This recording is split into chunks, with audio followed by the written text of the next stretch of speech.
So hello aspirants, आज हम लोग इंडियन फॉरेस्ट्री के अंतर्गत नेक्स्ट लेक्चर देख रहे हैं सिल्वीकल्चर ऑफ ट्रीज में डलबर्जिया सिस्सू, एम्बेलिका ऑफिसिनालिस और गमेलिना अर्बोरिया या जमेलिना अर्बोरिया। आपको जो भी प्रोनाउंसिएशन अच्छा लगे आप वो यूज कर सकते हैं। इन तीन ट्रीज के बारे में आज हम चर्चा करेंगे इस लेक्चर के अंतर्गत।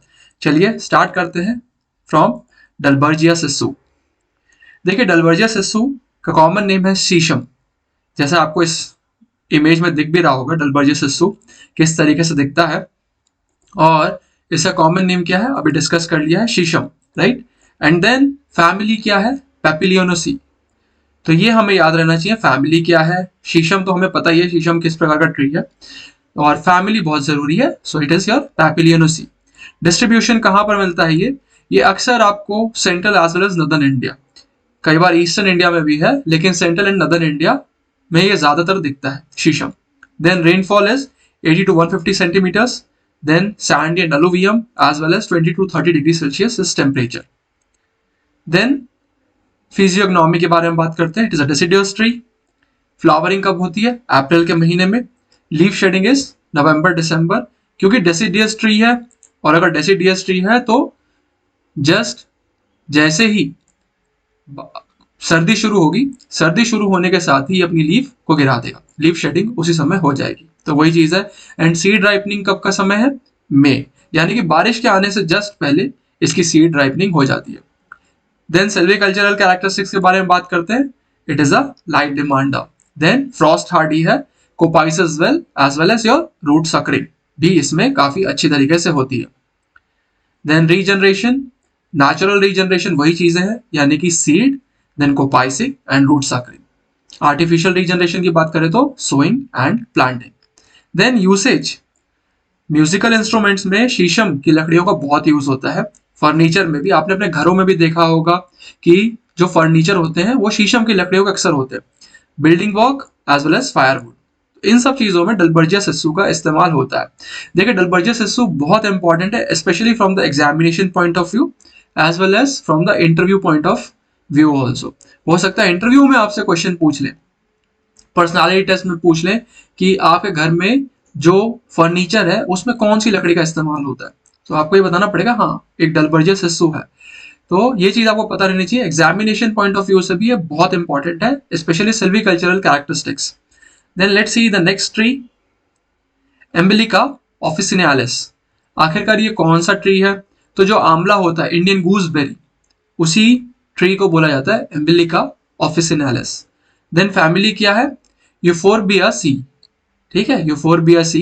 तो आपको ये चीज पता रहनी चाहिए इसकी फैमिली, और कॉमन नेम क्या है, आंवला ही है, आंवला का साइंटिफिक नेम है एम्बेलिका ऑफिसिनालिस।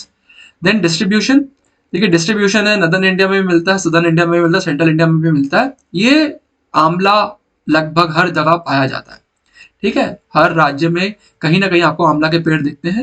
मोस्ट प्रोबेबली आपको ये सेंट्रल इंडिया और सदर्न इंडिया में ज्यादा दिखता है। Rainfall is 70 to 150 centimetres. Soil is your loamy and alluvium. Temperature is your 20 to 30 degree Celsius. Then physiognomy, it is a semi evergreen tree. Flowering कब होती है इसकी, from February to March, and seed ripening is in March to April, ठीक है। और silvicultural characteristics के बारे में बात करें तो it is a light demander, frost tender है, coppice well, pollarding well. Regeneration, natural is from seed, artificial sowing and planting, और usage fuel wood, edible fruits, fruits तो क्योंकि मिलते ही हैं, आंवला हम सब लोग देखते हैं, कई बार घरों में भी यूज होता है, और इसी तरीके से इंडस्ट्रियल यूसेज भी है आंवला का। एंड देन मेडिसिनल प्रॉपर्टीज होती ही है एम्बेलिका officinalis.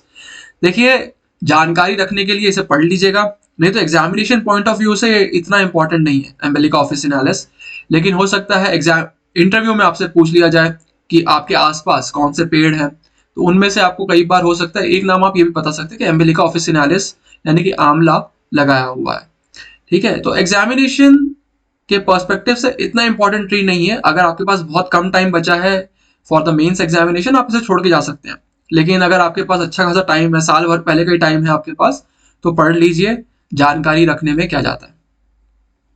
Then गमेलिना अर्बोरिया, common name is गमार और व्हाइट टीक, ठीक है, व्हाइट टीक के रूप में जाना जाता है इस पर्टिकुलर ट्री को।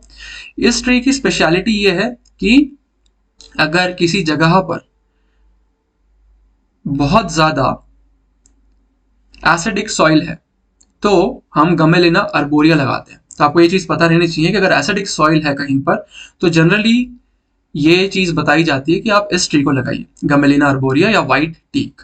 ठीक है। फैमिली इज योर वर्बेनेसी, तो ये याद रखिएगा, वर्बेनेसी इसकी फैमिली का नाम है और इसका कॉमन नेम क्या है, white teak. Distribution and climate, rainfall is 80 to 150 centimetres, soil is sandy loamy, temperature is 20 to 30 degree Celsius. ये ऑलमोस्ट वही चीजें हैं, लगभग ऊपर नीचे 10-20 सेंटीमीटर रेनफॉल में हम ऊपर नीचे कर देते हैं, टेम्परेचर में 5-6 डिग्री सेल्सियस ऊपर नीचे करते हैं। मोटे तौर पर चीजें सेम ही होती है, तो इसे अगर याद भी नहीं रखेंगे तो भी चल जाएगा, बस वहां जाके लिख कर आ जाना है। ठीक है। लेकिन याद क्या रखना है, यहाँ पर याद आपको ये चीज रखनी है, इसकी फैमिली क्या है, कॉमन नेम क्या है। देन फिजियोग्नॉमी, आखिरकार क्या फिजियोग्नॉमी है और फिनोलॉजी क्या चीज है।